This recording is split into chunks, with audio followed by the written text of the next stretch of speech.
For dialogue of contemporary social and cultural issues which affect an evolving and emerging Indian American community committed to preserving the vast customs of a vibrant cultural heritage.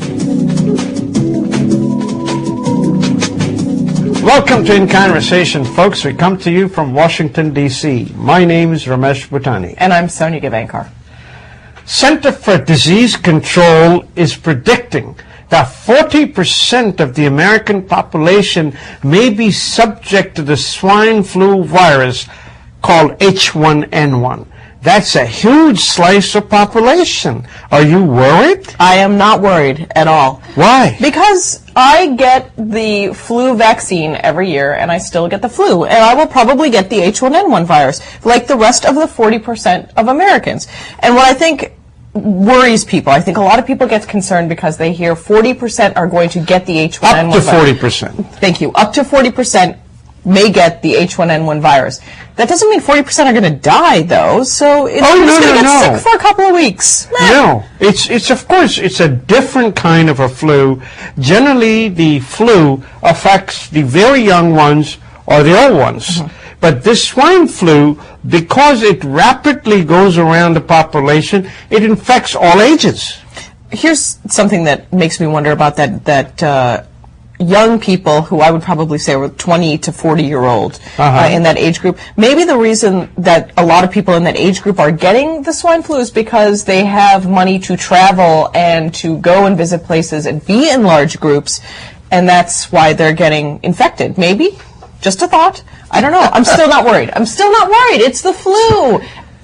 It's the common cold. We're going to get sick, and I'm not worried. Should I be worried? Are you telling me I should really be concerned? I really think you should be worried because you have to understand that in business people travel. We have to go to seminars or the conventions and the others.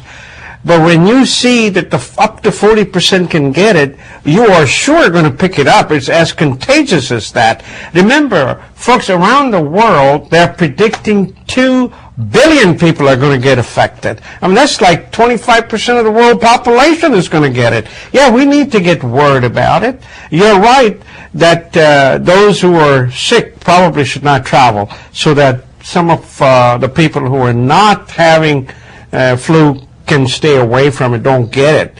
But hey, 40% is a very large slice of the population. I also wonder about the cleanliness of Americans. I think that a lot of people see, those like hand sanitizers and the gels and whatnot that they use, and they think that that is keeping them safe, but yet at the same time they're not washing their hands, they're not staying clean, and I think that they shake hands and then they rub their nose. Washing of the hands has actually increased. The world is getting exposed to cleaning their hands, and I think they're doing a lot more these days. And I would disagree with you in that case, because I take the public transportation in the city a lot, and I see a lot of things during rush hour that would just make your eyes roll into the back of your head. The things that people do on the metro is shocking. People will sneeze into their hands and then hold the bar where everybody's holding on because we're all right in the metro. They will do no sort of cleanliness at all. I touch nothing in the metro. I have self-diagnosed OCD, so I don't touch a thing because I am sure Do you wear white gloves? See, I won't go that far because when you travel and you see people with the face masks and the white gloves and everything, you think they're strange, don't you? No, I think they're being extra cautious. So you think that they're just being cautious and prepared?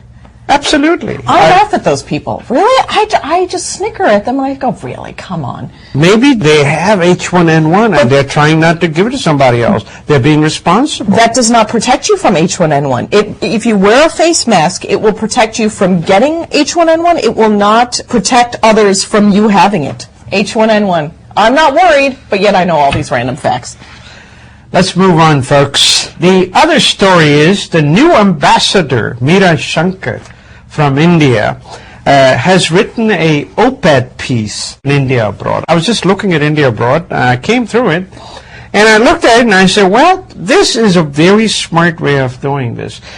What she has done is told you exactly what has happened so far.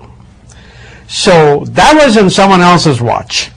But now whatever happens through her term, well, that's going to be on her watch. So it'll be very easy to see where the relationships have taken. So this is a nice historical piece of paper from her perspective, from her point of view. And a bold move for a diplomat to spell things out, put it in writing, and be accountable for it. Has she put any of her goals in this op-ed? Not yet. What she has done actually is said this is where the relationship between India and U.S. are. Some of the things are really pretty good. We now speak to each other on crises and challenges around the world.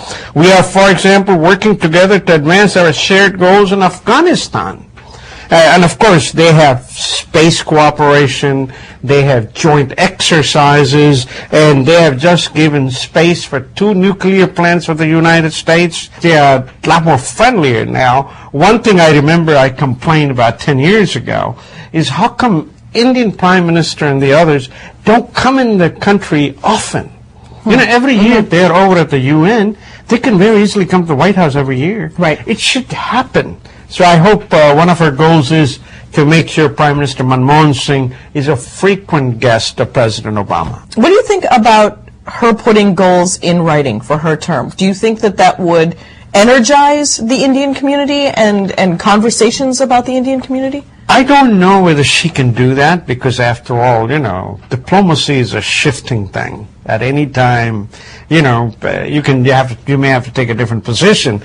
But what I really believe she has done is she has put, this is what has happened so far. So when she's leaving at the end of her term, well, she might like to do another op-ed and say, well, this is what I have added. Mm-hmm. It's very clear. You can measure her success and so on and so forth, But while I was looking at India abroad, the newspaper world is going through a traumatic situation in way of ad sales or circulation, particularly in the case of India abroad. Folks, you remember early on India abroad was selling for life memberships. For life memberships is no longer a valid way to do it because you get your money in the first year. You have to pay taxes on that and so on and so forth. You just don't have any money left for the future years. So many of the members, the circulating members of the India abroad, are lifetime members. Consequently, you're now making new money. And Rediff bought India abroad. Mm-hmm. So they did not get that money. So I find it pretty amazing that the paper is shrinking. I went to the page 2. Folks, page 2 in India abroad actually constitute who is who and what is happening, who's on board and who's not. Aziz Hanifa, who has been the managing editor for India abroad for 30-some years, folks, he's been